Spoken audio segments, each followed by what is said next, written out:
नमस्कार, स्वागत है आपका हमारे इस विशेष कार्यक्रम में। कल देश को संबोधित करते हुए प्रधानमंत्री नरेंद्र मोदी ने 20 लाख करोड़ रुपए के आर्थिक पैकेज की घोषणा की। साथ ही उन्होंने ये कहा कि इस घोषणा के बारे में पूरा खुलासा देश की वित्त मंत्री करेंगी। आज निर्मला सीतारमण जी ने उसकी घोषणा की है।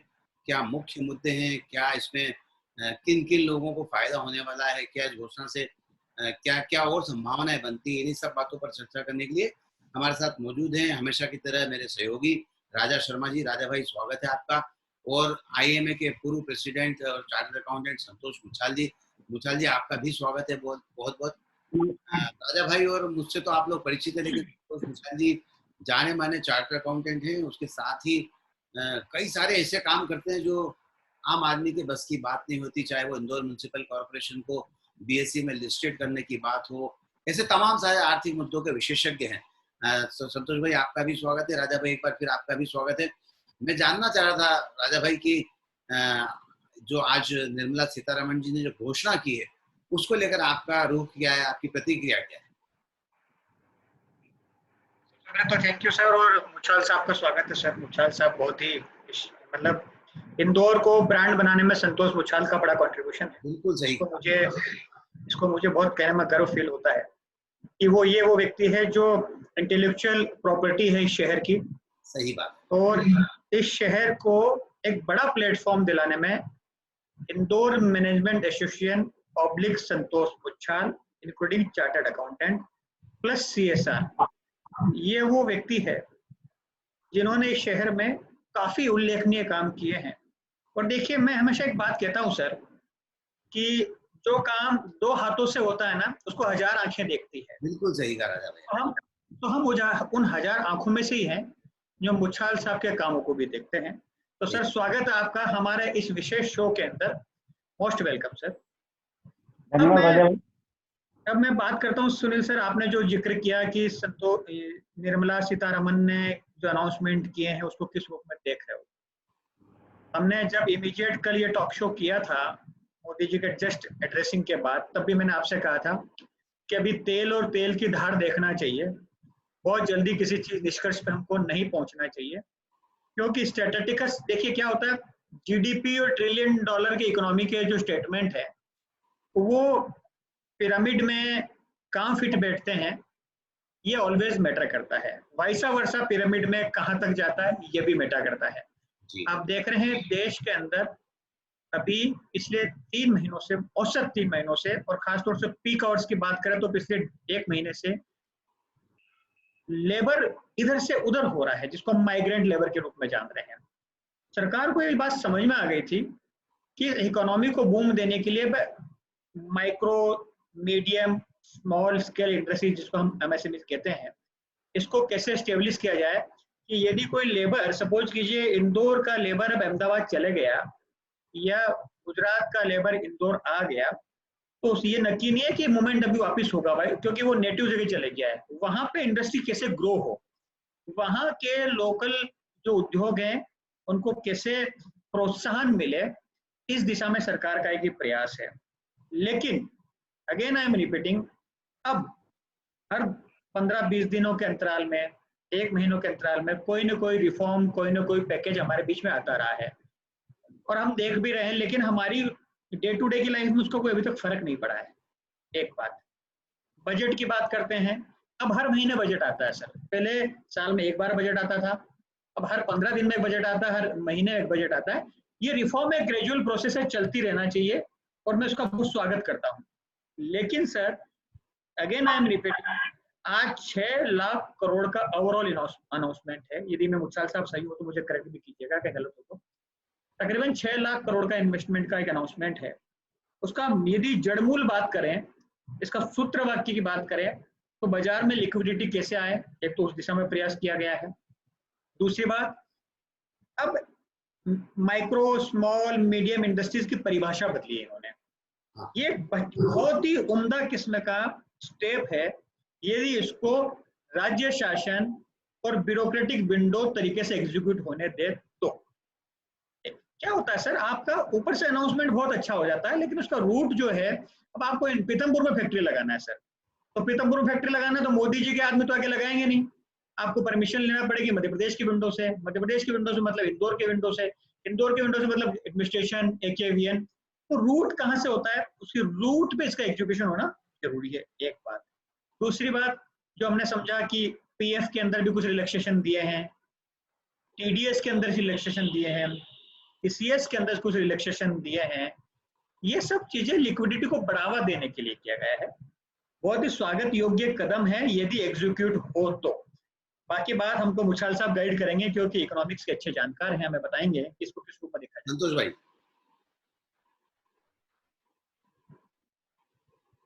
आपका ऑडियो नहीं आ रहा है। वो संतोष सर आपका ऑडियो नहीं आ रहा, लॉक है शायद आपका। आप दोनों का बहुत बहुत धन्यवाद, आपने मुझे याद किया और आपके चैनल में बुलाया। आपकी प्रतिष्ठित चैनल है और काफ़ी अच्छी व्यूअरशिप है। और राजा भैया का तो मैं शुरू से कायल हूँ, इनकी हॉटलाइन का मैं एक ऐसा सदस्य हूँ जो कि दिन में कम से कम 1000 बार हॉटलाइन को देखता हूँ। और इनने मेरा टीवी देखना और अखबार पढ़ना बंद करा दिया है। आपने जो मेरे बारे में कहा ये मैं आपको खाली इतना बोलूंगा कि आपको यहाँ इसलिए रोक रहा हूँ कि मैंने पिछले 2 महीने से टीवी चैनल नहीं देखे हैं, सिर्फ हॉटलाइन देखे। हाँ, तो बिल्कुल सेम विथ मी। और आपने जो मेरे बारे में कहा ये कुछ भी नहीं है, मैं बहुत सामान्य व्यक्ति हूँ। मुझे ये पक्का मालूम है कि जो कुछ भी मैं हूँ आज वो सोसाइटी की देन है, एक इकोसिस्टम की देन है। और परमात्मा ने हमें इस लायक बनाया कि हम अपनी सोसाइटी को वापस कुछ दे पाएं, तो अवश्य देना चाहिए। मानव जीवन की सफलता उसी में है। बाकी जो बातें आपने कही इसका जवाब इतने में पूरा सार हो जाता है कि हम सभी जो भी दे रहे हैं समाज के लिए दे रहे हैं, देना चाहिए। परसों नहीं 3 रोज पहले मुझे IMA के प्लेटफॉर्म से ही नितिन गडकरी जी से संवाद करने का अवसर मिला था। मैंने उसमें उनसे 4 L की बात कही थी, liquidity, labour, logistic and light, यानी पावर। मैंने कहा सर ये 4 चीजों का आप एड्रेस कर दीजिए, बाकी तो हम अपना आप कर लेंगे। और चारों में सबसे जो मैंने क्रम बनाया है, लिक्विडिटी सबसे इंपॉर्टेंट है। अगर लिक्विडिटी होगी तो बाकी कंप्लायंसेस, टैक्स रेट, ये वो कोई फर्क नहीं पड़ेगा, क्योंकि अभी परिस्थिति ये हो रही है कि पिछले 2 महीने से प्रोडक्शन बंद है। सब चीजें जहां थी वहां स्टैंड स्टिल है। डेटर्स क्रेडिटर्स जहां रहेंगे वहीं रहेंगे, अगले 2 महीने आना नहीं है। माल कब बाजार में बिकेगा? तो लिक्विडिटी क्राइसिस बड़े आदमी को बड़ी वाली है, छोटे व्यक्ति को छोटे वाली, चाहे रिटेलर हो या कोई भी हो, हर आदमी को लिक्विडिटी की प्रॉब्लम रहेगी। आप इसके लिए एडिशनल 10% जो वर्किंग कैपिटल आपने बोला है वो कम है, कम से कम इसे 30% करिए, पर उन्हें इस बात पे शायद तवज्जो नहीं दी होगी। दूसरा मैंने उनसे कहा था कि हमारा जो समाज है बड़ा सोशली नीटेड फैब्रिक है, लेकिन कुछ धाराएं, सेक्शन इनकम टैक्स और कंपनी एक्ट में ऐसी है जो कि हमें परस्पर व्यवहार करने से रोकती है। जैसे कि मेरी कंपनी है, कल मेरे को LC डिवॉल्व हो रही है बिकॉज ऑफ कोरोना की लिक्विडिटी प्रॉब्लम की वजह से, और राजा भाई से मैं 10 लाख रुपए लेना चाहता हूँ। राजा भाई देना भी चाहते हैं, उनके बैंक में बैलेंस भी है, परंतु राजा भाई न दे सकते हैं न मैं राजा भाई से ले सकता हूँ। मैंने उनको सेक्शन भी बताया था, मैंने कहा सर ये इन सेक्शन को आप हटाइए। आज सोसाइटी में अगर एक दूसरे की मदद करना चाहते हैं तो उसे फ्री इकोनॉमी कर दीजिए। सुब्रत राय के समय ये सेक्शन लाए गए थे, अनअकाउंटेड मनी सिस्टम में नहीं आया उसको रोकने के लिए, और आज 100% KYC है, 100% परमानेंट अकाउंट नंबर है। आप कुछ फॉर्मेट बना दीजिए, लेकिन प्लीज इसे अलाउ कर दीजिए, पर नहीं किया। खैर एनीवे, लेबर का जहां तक आपने जिक्र किया अप्रवासी मजदूरों के लिए, राजा भाई आप सहमत होंगे मेरी बात से, सुनील जी आप भी होंगे, कि हमारे यहाँ लेबर आज भी totally 90% labour unorganised, unstructured sector से आता है। अच्छी से अच्छी बड़ी से बड़ी कंपनियों में कॉन्ट्रैक्टर के थ्रू लेबर आते हैं, जिनका कोई ठिकाना नहीं रहता है कि वो अगले महीने कहाँ जाएंगे कहाँ नहीं जाएंगे। गड़बड़ ये हुई है कि मार्च की सैलरी तो जैसे तैसे उनको मिल गई, कम ज्यादा होके मिल गई। जब अप्रैल 12, 15, 17, 20 के आसपास जब ये लगने लगा कि ये महीना भी पूरा लॉकडाउन में जाने वाला है, और इधर कॉन्ट्रैक्टर ने उन्हें जवाब देना शुरू कर दिया कि भाई इस महीने हम आपको सैलरी दे पाएंगे नहीं दे पाएंगे, तो उनके मन में घबराहट शुरू हो गई। सरकार को चाहिए था कि उस समय इन कॉन्ट्रैक्टर्स की जो भी यूनियन है या लेबर यूनियंस है या ये जो इंडस्ट्रीज के लीडर्स हैं उनको उठाती बुलाती और इनकी समस्या की तरफ कि भाई इनको 25% सैलरी तो कम से कम देना ही होगी, 20% देना होगी, तो ताकि इनका घर का चूल्हा चौका चलता। सर ये बहुत बड़ी परेशानी हो गई है, और सबसे बड़ी गंदी बात ये हुई कि इसकी वजह से जो हमारा सोसाइटी का विभत्स चेहरा पूरी दुनिया को नजर आया है, आज हम बाईपास पे देख रहे हैं आते जाते, जिस कंडीशन में अमानवीय, मतलब हमें मानव, अपने आप को मानव कहने में शर्म आने लगी है कि क्या हम इसी धरती के वासी हैं कि जहां हम एक ड्राइंग रूम में एयर कंडीशन बैठ के हमारा चर्चा कर रहे हैं और बेचारे लोग नंगे पैर इस 42 डिग्री टेम्परेचर में बंबई से लखनऊ तक पैदल जा रहे हैं। सर मेरा विद ड्यू रेस्पेक्ट, मेरा किसी पार्टी से वो नहीं है, लेकिन मोदी जी को इस सेगमेंट को एड्रेस करने की सबसे ज्यादा जरूरत थी। और मुझे आज भी याद है कि 4 साल पहले जब नोटबंदी की थी तब भी सबसे ज्यादा तकलीफ इसी सेगमेंट ने पाई थी, जो 8-8 घंटे लाइन में लग के अपने 1000-1000 2-2000 रुपए पलटाने के लिए लाइन में खड़ा था। आप हम सब आनंद, इतनी तकलीफ नहीं पाए होंगे जितनी तकलीफ इस सेगमेंट ने पाई है। हमेशा ऐसा क्यों होता है कि बलिदान इस वाले वर्ग का लिया जाता है जो कि वाकई में भारत, आपने परसों जो एक हॉटलाइन में दिया था कि जो भारत को पसंद नहीं करते वो हवाई जहाज से आ रहे हैं, और जो भारत निर्माण में लगे हैं बेचारे वो नंगे पैर 42 डिग्री टेम्परेचर में 1200 किलोमीटर अपने परिवार को लेकर रोड पे घूम रहे हैं। तो राजा भाई, आप इस बात से सहमत हो या ना हो, मेरा तो बहुत स्ट्रांगली कहना है कि सरकार को इस लेबर जो कि अनऑर्गेनाइज, टोटली अनऑर्गेनाइज ज्यादा है। आपको लगता है भिवंडी के अंदर जो लेबर है, जो इसमें हाथ करदा में लगे हुए हैं, वो ऑर्गेनाइज्ड है? वो टोटली अनऑर्गेनाइज सेक्टर है। मैं स्टैटिस्टिक्स पढ़ भी रहा सर, शायद आप इस बात से सहमत भी होंगे संतोष सर, कि मुझे ऐसा लगता है कि बाईपास का इशू जितना, मतलब हमने हॉटलाइन के माध्यम से सरकार के आंख नाक खोलने का प्रयास किया, शायद यदि मैं सच कह रहा हूं तो हमने, जब ये गहरी नींद में सो रही थी सरकारें, तब हमने इनके वीडियो पोस्ट करने शुरू करे कि ये दुर्गति देखिए, ये कितना इनह्यूमन नेचर है कि हम आजकल, हमारे साथ प्रॉब्लम क्या हो गई, हमारी सोसाइटी सोशल मीडिया पे पूरा ज्ञान दुनिया का बांट देती है, लेकिन एग्जीक्यूट करने के लिए घर से पांव बाहर नहीं रखती है। ठीक है, आप चाहते हो कि बस जो कुछ हो व्हाट्सएप और फेसबुक पे ही हो जाए। अरे सोशल मीडिया के योद्धा बनने से कभी जंग जीती गई है क्या? ये कोई ट्रोल आर्मी है सर, इससे कुछ रिजल्ट नहीं आता है।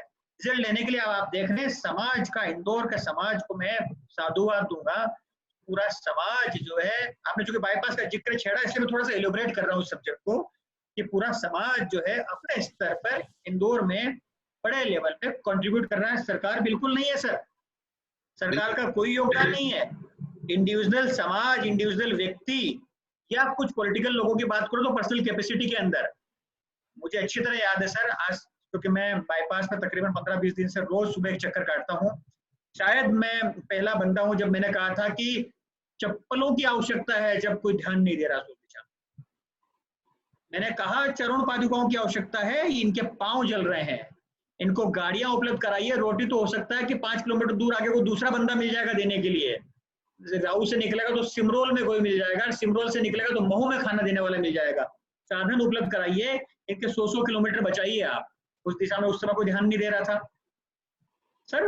वीसी रूम में बैठ के वॉरियर बनना बहुत आसान होता है, कोई भी रिएक्शन दे दीजिए। ग्राउंड पे आपने देखिए, आपने पीड़ा को महसूस किया संतोष जी, महसूस किया, तो आपके भाव से प्रकट हो रही थी कि त्रासदी का सबसे वो चेहरा हमारे सामने आया जिसको हम देख के भी कल्पना नहीं कर सकते।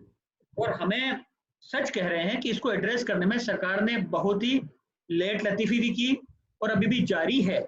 सरकार ने आज की जो सीतारमन जी ने घोषणा की है उसमें भी इस सेगमेंट पे बहुत ज्यादा कुछ भी नहीं हुआ है। नहीं है, मुझे तो कल भी दुख हुआ जब मोदी जी ने 45 मिनट लच्छेदार बातें की, समझ नहीं आया। मुझे तो उस पूरे इसमें से एक अक्षर भी ऐसा नहीं लगा जो कि मुझे प्रभावित कर सके। कम से कम इन लेबर की व्यथा, इन पीड़ा, इतना ही बोल देते कि हाँ ये हमारे से कहीं न कहीं ध्यान नहीं रहा है, या हमारी पूरी सहानुभूति सरकार की इस सेगमेंट के साथ है। सर कल्पना कीजिए, अगर 1 सेकंड के लिए भी उस भीड़ में से अपने आप को खड़ा रख के 1 सेकंड के लिए भी अपनी रूह कांप जाएगी, रूह। मैं नजदीक से आज भी उस सेगमेंट के लिए मुझे बोलने में जरा भी वो नहीं है कि आज भी पूरी घोषणा के अंदर उस सेगमेंट पे कोई विशेष ध्यान नहीं दिया गया है, नहीं दिया गया है। जो भी घोषणाएं हुई है वो 100 करोड़ वाली टर्नओवर के लिए, इसके लिए, उसके लिए, ठीक है, जरूरी है वो भी, और अल्टीमेटली उसका फायदा इस वर्ग को मिलेगा, लेकिन इस वर्ग को मिलते मिलते भी बहुत देर हो जाएगी। ये जो लोग चले गए, आप कसारा घाट देखिए, मतलब मुझे नहीं मालूम, 1947 में पैदा नहीं हुआ था। लोगों को कहना कि जब हिंदुस्तान पाकिस्तान का विभाजन हुआ था उस समय जो लोग जिस तरह से आए थे, लगभग वही माहौल आज इसका। तो क्या कहना चाह रहे हैं आप, क्या हो रहा है ये? मतलब हमारी कोरोना की स्थिति अपनी जगह ठीक है, पर ये तो कोरोना से भी खराब स्थिति है। ये लेबर जब अपने गांव पहुंच जाएगी, वापस ला पाएंगे इनको आप? कितनी वापस आएगी बिल्कुल, ये? इनका सिस्टम से विश्वास उठ गया सर। हैं? ऑटो रिक्शा लेबर से, का साइकिल से, मोटरसाइकिल से वो लोग निकल गए। अरे आपने रोका नहीं? आपके वहां पे प्रतिनिधि नहीं थे? बीजेपी हो, कांग्रेस हो, शिवसेना हो, कोई भी हो, क्या उनको किसी को एहसास नहीं हुआ कि नहीं सर, ये लोग यहाँ से हजारों कदम जा रहे हैं यहाँ से? भविष्य में, निकट भविष्य में कोई चुनाव नहीं है, इसलिए राजनेता सक्रिय नहीं हुए। सर मानवीयता तो है नहीं है। मानवीयता, चुनाव तो ठीक है राजनेताओं से मान्यता की अपेक्षा करना बेकार की बात है। सर, कुछ तो लोग होंगे जो इनको रोक देते वहां पे मुंबई से निकलते वक्त कि भैया रुको, आपकी तकलीफ हम दूर करते हैं। सर मानवीयता की बात अगर देखो और मानवीयता का उदाहरण देखो, हॉटलाइन पर जब पहली बार फोटो पोस्ट हुआ उसके बाद से मैं आज तक लगातार देखता आ रहा हूँ कि बाईपास पर क्रेडाई से लेकर तमाम सारी संस्थाएं, तमाम सारे पॉलिटिकल लोग जगह जगह लोगों को रोककर खाना खिला रहे हैं, उनको चप्पल जूते दे रहे हैं, उनकी आवश्यकताओं की पूर्ति करने की कोशिश कर रहे हैं।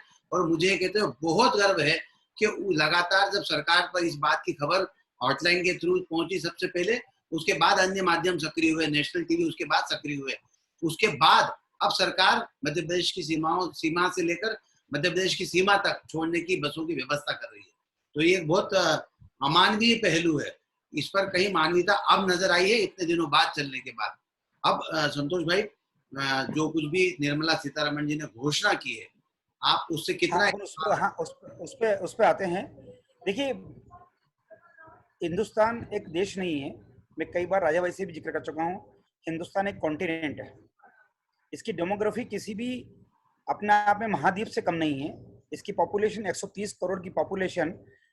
हमें एक बात समझना चाहिए कि हमारे यहाँ डिमांड और सप्लाई का कोई दिक्कत नहीं है। हम सुबह 5 बजे से रात को 12 बजे तक कंजम्पशन होता रहता है हर लेवल पे। अपना अपना गरीब आदमी अपना कंजम्पशन करता है, अमीर आदमी अपना कंजम्पशन करता है। हमारी कंजम्पशन बेस्ड इकोनॉमी है पूरी।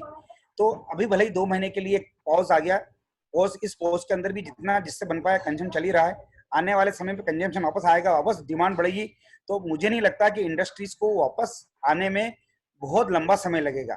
ठीक है, थोड़ा बहुत एक हम सीढ़ी कोई चढ़ाव चढ़ते हैं साइकिल से, तो एक हमें थोड़ी एक्स्ट्रा एनर्जी लगाना पड़ती है, वो एक्स्ट्रा एनर्जी लगेगी।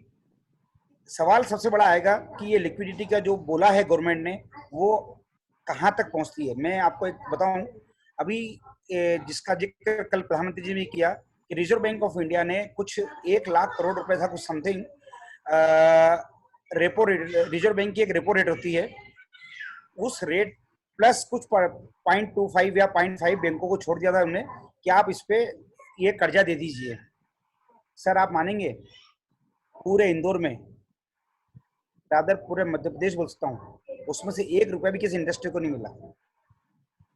उसको बोलते हैं एलटीआरओ स्कीम थी, उसके अंदर 1 रुपया भी नहीं मिला। कारण क्या कि उसमें उन्होंने कंडीशन डाल दी कि रेटिंग देख के बैंक अपने डिस्क्रिप्शन पे इसको लोन को देगा। मेरे भाई, सामान्य इंडस्ट्रीज की रेटिंग AAA नहीं होती है, और स्पेशली इस बार की 31 मार्च की बैलेंस शीट को देख के अगर रेटिंग देखेंगे तो वो AAA, BB नहीं आएगी।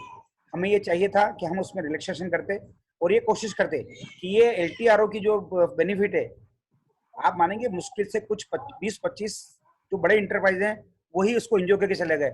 आज अगर मैं लिस्ट देखूं तो कायदे से उन लोगों को सस्ता दर पे ब्याज पैसा दे दिया जिनको जरूरत ही नहीं थी। जिनको जरूरत है उनको आप देंगे नहीं।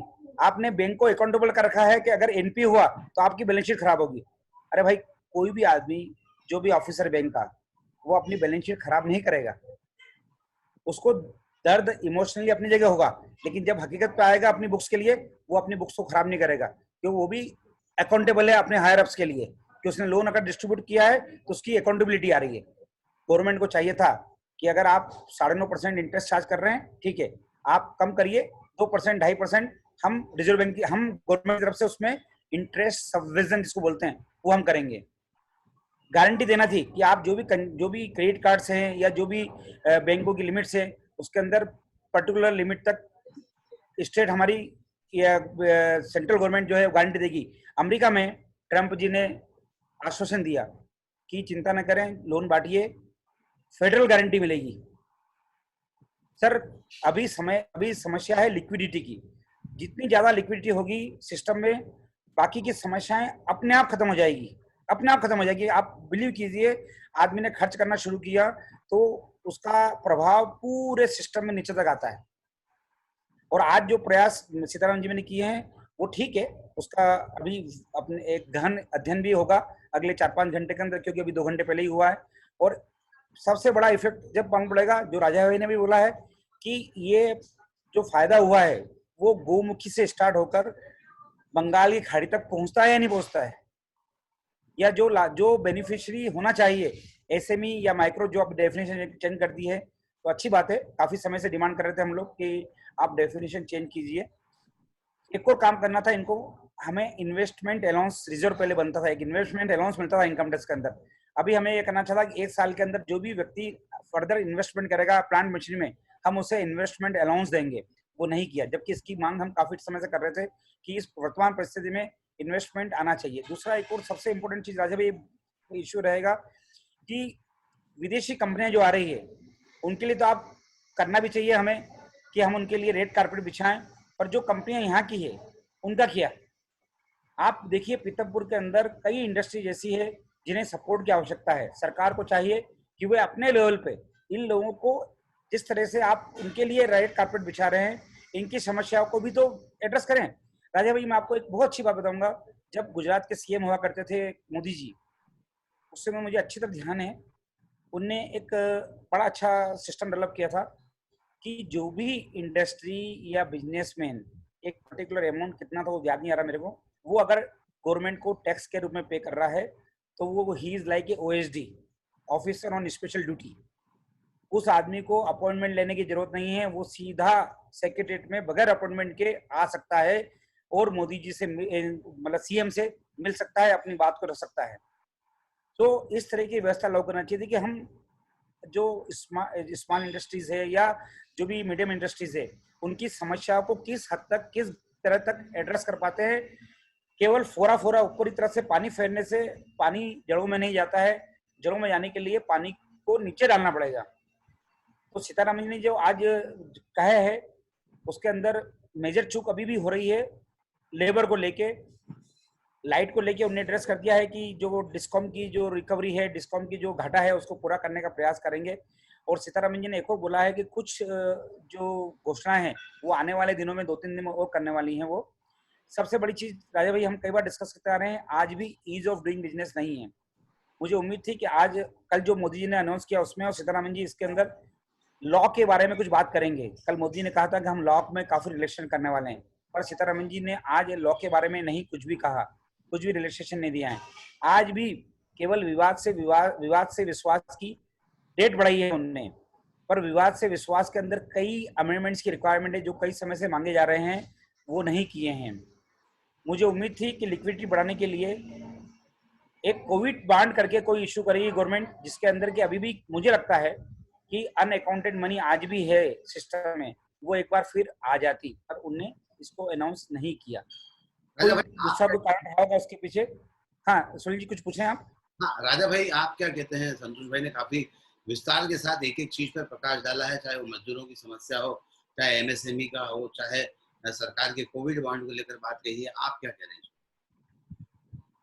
तो मोदी जी का जो थॉट कोट था, लोकल टू वोकल, मैं उसी को एड्रेस करता हूं। चलिए, हम इंदौर में बैठे हैं, इंदौर के पास का जो पीतमपुर है, मेरे हिसाब से देश में 4थी और 5वीं पोजीशन में फार्मा के प्रोडक्शन में। सही। और हम लोग, हमारी डिपेंडेंसी कहाँ है रॉ मटेरियल के लिए? Mostly China, mostly. एक बात। सेकंड चीज, क्या इंदौर में रेडीमेड का गारमेंट कम है मार्केट? इंदौर में मेरे हिसाब से 2.5-3 लाख लोग जो हैं रेडीमेड मैन्युफैक्चरर हैं सर। कहीं ना कहीं से वो ऑर्गेनाइज रूप से या ऑर्गेनाइज रूप से किसी भी रूप में वो कहीं उसमें एम्प्लॉयड है। दो बात, ये शहर नमकीन का क्लस्टर है, मुझे बताइए सरकार ने क्या प्रयास किए, मुझे बताइए रेडीमेड वालों को अपलिफ्ट करने के लिए सरकार ने आज तक कोई प्रयास किया हो तो बताइए। सर विषय ये है कि इन्वेस्टर समिट जब आप करते हो तो नाच गाने का जलसा हो जाता है, वो नाच गाने के जलसे के साथ वो आपका इवेंट मैनेजमेंट होता है और काम खत्म हो जाता है आपका।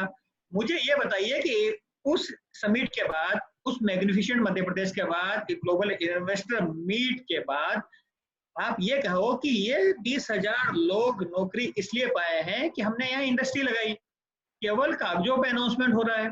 एक बात ध्यान रखिए सर, मैं इंदौर को बेस बना के आपसे बात कर रहा हूँ। इंदौर एंटरप्रेन्योरशिप ड्रिवन शहर है, ध्यान रखिए आप। इस शहर को प्राइवेट एंटरप्रेन्योरशिप ही चला रही है, इस शहर को सरकार नहीं चला रही है। सरकार तो मोर और लेस केवल फैसिलिटेट कर रही है, अलग बात है, लेकिन ड्रिवन हो रहा है ये शहर एंटरप्रेन्योरशिप से। ये शहर इंडस्ट्रियल ग्रोथ का है, ये शहर मिनी मुंबई के नाम से जाना जाता है, ये शहर ट्रेंडी है। क्योंकि आपने जिक्र कहा है निर्मला सीतारमन का, तो मैंने उसको लोकल टू वोकल के एंगल से आपसे बात कर रहा हूँ ना मैं, कि लोकल टू वोकल का क्राइटेरिया कैसा होना चाहिए। आप मुझे बताइए कि सरकार के प्रयास, अब आप कितना भी बड़ा अनाउंसमेंट हो जाए, जब तक Shivraj Singh Chouhan, I am talking about chief minister, अभी शिवराज सिंह चौहान है इसलिए शिवराज सिंह चौहान का नाम ले रहा हूं मैं, जो व्यक्ति मुख्यमंत्री की कुर्सी पर है उसकी जिम्मेदारी बनती है कि उसको एग्जीक्यूट करे, फैसिलिटेट करे। केवल लच्छेदार भाषण से कोई चीज एम्प्लॉयमेंट जनरेशन नहीं होगा।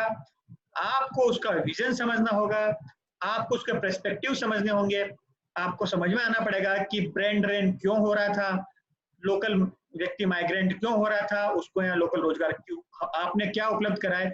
देखिए क्या होता है, आप एक चीज के तकमे को आप है ना मार्केट करने लग जाते हो कि हमारा शहर स्वच्छता का, अरे भाई साहब स्वच्छता में सिटीजन एंगेजमेंटशिप है भाई साहब। अफसरों के साथ इस शहर की स्वच्छता की एक आदत रही तो अफसरों ने उसको ड्राइव किया और हाथों हाथ लिया शहर की जनता ने। तो आपकी यूएसपी हो सकती है, लेकिन मैं आपसे सवाल ये भी करूंगा ना कि आपके शहर में ग्रोथ इंजन क्या है। स्टार्टअप को कितना पोषण मिलना चाहिए। Stand up India, startup India, आपने बड़े बड़े अनाउंसमेंट किए थे, बताइए आप क्या हुआ। इंदौर शहर के अंदर मेरे हिसाब से, मुच्छाल साहब मुझे करेक्ट भी कर सकते हैं, 20-30-50 लोग तो ऐसे होंगे जो 800-1000 1000 लोगों को नौकरी देने की क्षमता रखते हैं। कुछ कंपनियों ने दे भी रखी है सॉफ्टवेयर के अंदर, इंडस्ट्रीज के अंदर। लेकिन सरकार ने, देखिए crystal IT park no doubt शहर का बहुत अच्छा, अतुल्य नो डाउट बहुत अच्छा, कुछ इंडस्ट्रियां काम कर रही है, मैं तो नाम कोट कर रहा हूँ सर। इन्फोविन्स हमारे सिद्धार्थ शेट्टी का जो ग्रुप है बहुत अच्छा काम कर रहा है, इम्पेटस बहुत अच्छा काम कर रहा है, फ्लेक्स टेक्नोलॉजी बहुत अच्छा काम कर रहा है। ये सिर्फ लोकल लोगों को रोजगार दे रहे हैं ना सर, तो जो लोकल रोजगार दे रहे हैं सलामी इनको मिलना चाहिए, सैल्यूट इनको मिलना चाहिए। बजाय आप बातें करते हो बड़ी बड़ी, आप जाते हो इन्वेस्टर मीट के लिए अमेरिका, इन्वेस्टमेंट 1 रुपए का नहीं आता। आप जाते हो जापान, इन्वेस्टमेंट 1 रुपए का नहीं आता। तो जब आप अमेरिका और जापान तफरी करने जाते हो, क्या काम नौकरियां तो ये लोग दे रहे हैं हमारे शहर के लोगों को, फिर कहाँ जाओगे आप। जी कुछ कह रहे हैं मुझल साहब, आप कुछ कह रहे हैं। संतोष सर भाई, आपने 2-3 चीजें बोली जो मैं अभी बीच में इंटरव्यू कर रहा हूँ। गारमेंट का यहाँ सवाल है सर, दुर्भाग्य देखिए इंदौर का, आज भी भाई मैं यहाँ रोक रहा हूँ आपको, संतोष भाई रोक रहा हूँ, हमारी समय की सीमा समाप्त हो चुकी है। इस कार्यक्रम को आप और फिर अगले फेस में फिर लेने की कोशिश करते हैं। बहरहाल राजा भाई, संतोष भाई, आपने इस कार्यक्रम में आए, आपने बहुत सारी अच्छी अच्छी बातें लोगों तक पहुंचाने की कोशिश की है। उम्मीद है लोग इसको समझने की कोशिश करेंगे। बहरहाल जो पैकेज सरकार ने दिया है, जो अनाउंसमेंट सरकार ने किया है, वो कितना फायदेमंद लोगों के लिए साबित होगा, ये आने वाला वक्त बताएगा। आप दोनों का हमसे जुड़ने के लिए बहुत बहुत शुक्रिया।